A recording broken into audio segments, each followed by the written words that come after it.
नमस्कार आदाब, मैं हूं खुर्रम शहजाद और आप देख रहे हैं न्यूज़ 18। सोनम वांगचुक मामला सुप्रीम कोर्ट में है और सुप्रीम कोर्ट इस मामले पर आज सुनवाई भी कर रहा है। लेकिन बड़ी खबर यह है कि सोनम वांगचुक की रिहाई जो है वो हो सकती है।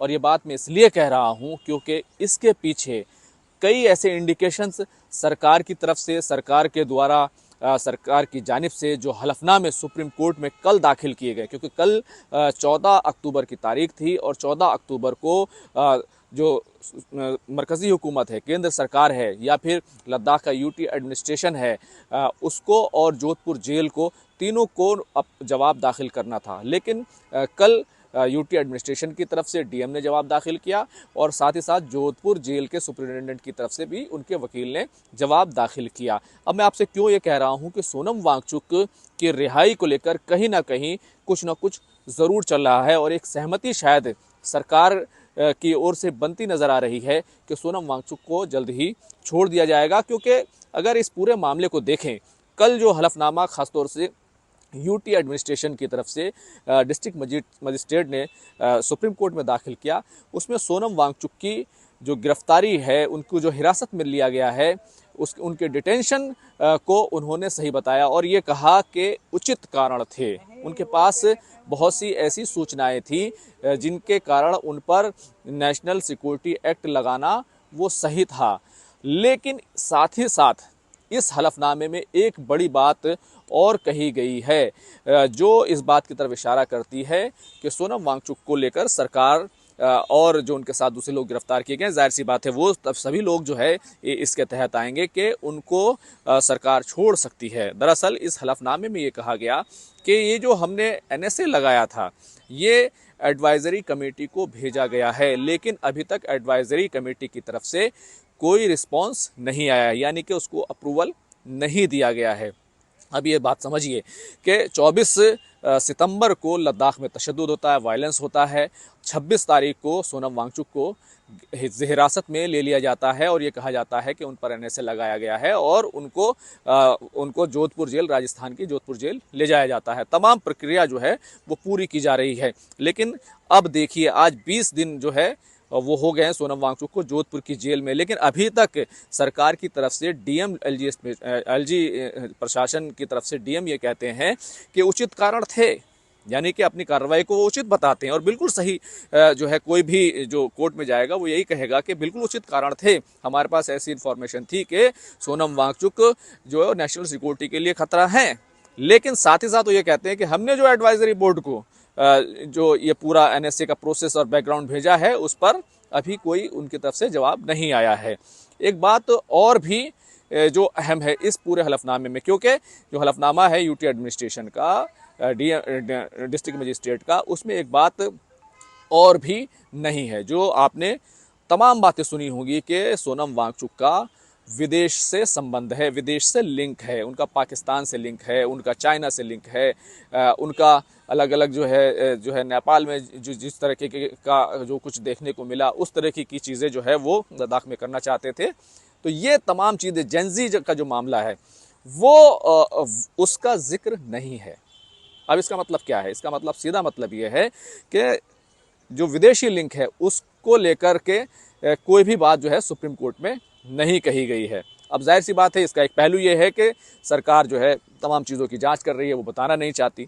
लेकिन इसका एक पहलू ये भी है कि इस बैकग्राउंड को सुप्रीम कोर्ट के सामने नहीं रखा गया है, यानी कि सीधे तौर पर आप ये कह सकते हैं कि ऐसा कोई बड़ा सबूत, ऐसी बड़ी कोई सूचना, ऐसा कोई बड़ा इनपुट जो है वो लद्दाख एडमिनिस्ट्रेशन के पास नहीं है, सरकार के पास नहीं है, जिसकी वजह से ये कहा जा सके कि सोनम वांगचुक जो है विदेशी लिंक में थे, उनकी फंडिंग जो है गलत विदेशों से हो रही थी, बैरून मुल्क से हो रही थी। तो सोनम वांगचुक को जो है अब उन पर एनएसए लगाना बिल्कुल सही है।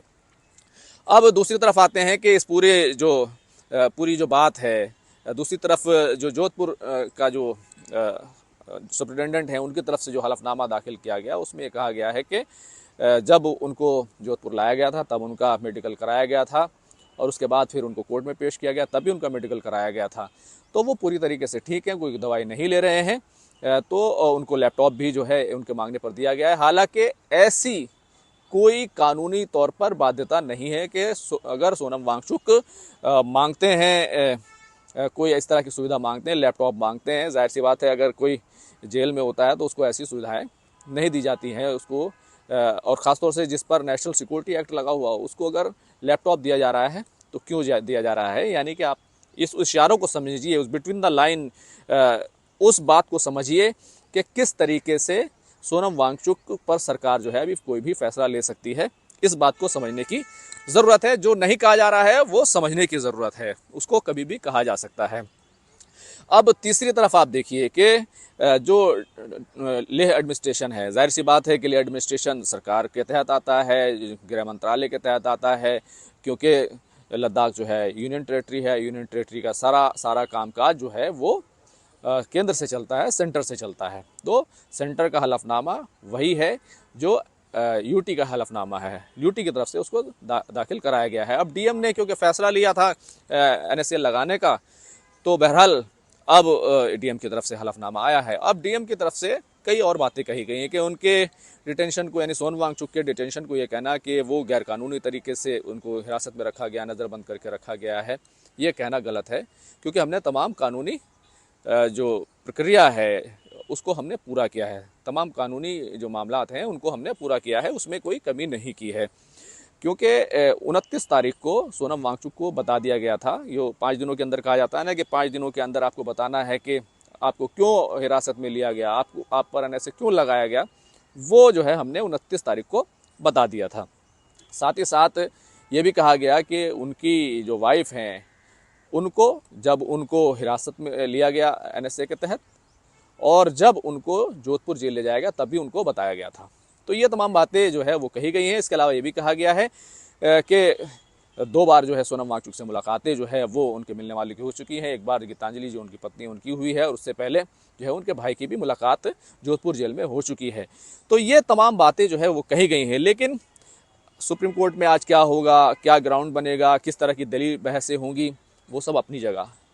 लेकिन जो निकल कर सामने आ रहा है वो ये है कि सोनम वांगचुक की रिहाई का परवाना कभी भी हो सकता है, क्योंकि जो बातचीत लद्दाख के लोगों के साथ चल रही थी, जो केडीए करगिल डेमोक्रेटिक अलायंस और लेह अपेक्स बॉडी की तरफ से चल रही थी, उसमें एक प्रेस कॉन्फ्रेंस भी हाल ही में हुई है, और उसमें ये कहा है कि सोनम वांगचुक को और उनके साथ जितने लोगों को पकड़ा गया उन सबको छोड़ा जाए, और ये जो देशद्रोही वगैरह और विदेशी इनपुट, ये तमाम बातें जो वो पहले से मांग कर रहे थे, इन सबको इल्ज़ामात को वापस लिया जाना चाहिए। ये सब कहना गलत है। सोनम वांगचुक जो है देशभक्त हैं। अब आते हैं गीतांजलि, जो उनकी पत्नी है। उनकी पत्नी जो है ने ये पिटीशन दाखिल की थी, जिस पर सुप्रीम कोर्ट सुनवाई कर रहा है। इसे हेबियस कॉर्पस पिटीशन कहते हैं, यानी कि सोनम वांगचुक को गलत तरीके से हिरासत में ले लिया गया, उनको गायब कर दिया गया, उनको सामने लाया जाए। तो यही पूरी कहानी है। और आज क्योंकि हलफनामे दाखिल कर दिए गए हैं, तो आज ये जो ग्राउंड है, इस ग्राउंड को जो है जो गीतांजलि है, सोनम वांगचुक के वकील हैं, वो इस ग्राउंड को पूरे तौर से चैलेंज करेंगे और इस पर जो है अपनी दलीलें रखेंगे। लेकिन कहते हैं कि प्रत्यक्ष को प्रमाण की क्या ज़रूरत होती है, जो दिखाई देता है, यानी कि हवा हमको दिखाई नहीं देती, वो लेकिन महसूस होती है। तो इस एहसास को आप देखिए कि एक तरफ एडवाइज़री बोर्ड ने मंजूरी नहीं दी, अभी तक उस पर कोई रिस्पांस नहीं दिया कि एनएसए लगाना क्या सही है, उनका ग्राउंड सही है, और दूसरी तरफ विदेशी लिंक, बैरून मुल्क का जो लिंक है, जिसकी बात तमाम तरीके से की गई थी कि चाइना के लिए काम कर रहे हैं, एजेंट की तरह काम कर रहे हैं, पाकिस्तान के एफबीआई का लिंक, ये वो दुनिया जहान की एफसीआरए फंडिंग, ये तमाम बातें जो कही गई थी, वो सब बातें हलफनामे से गायब हैं। अब ये जो है तफ्तीश की और तहकीकात की वजह से गायब हैं, जांच की वजह से गायब हैं, या फिर कुछ और ही चल रहा है। एक बात और भी जो है कही गई है कि सोनम वांगचुक, जो डीएम ने कहा है, जो लद्दाख के डीएम है, उन्होंने, लेह के डीएम, उन्होंने कहा है कि सोनम वांगचुक ने अभी तक अपनी जो डिटेंशन है, उनको हिरासत में जो लिया गया है, उसके खिलाफ कोई रिप्रेजेंटेशन नहीं दिया है, यानी उसको चैलेंज नहीं किया है। तो पीएसए के तहत वो ऐसा कर सकते हैं। अलबत्ता एक लेटर जो उनकी पत्नी के ज़रिए से राष्ट्रपति जी, सदर जमहूरिया हिंद द्रौपदी मुर्मू, गृह मंत्री और प्रधानमंत्री एलजी साहब, सबको लिखा गया था, उसको भी हमने जो है एडवाइजरी बोर्ड के सामने को भेज दिया है।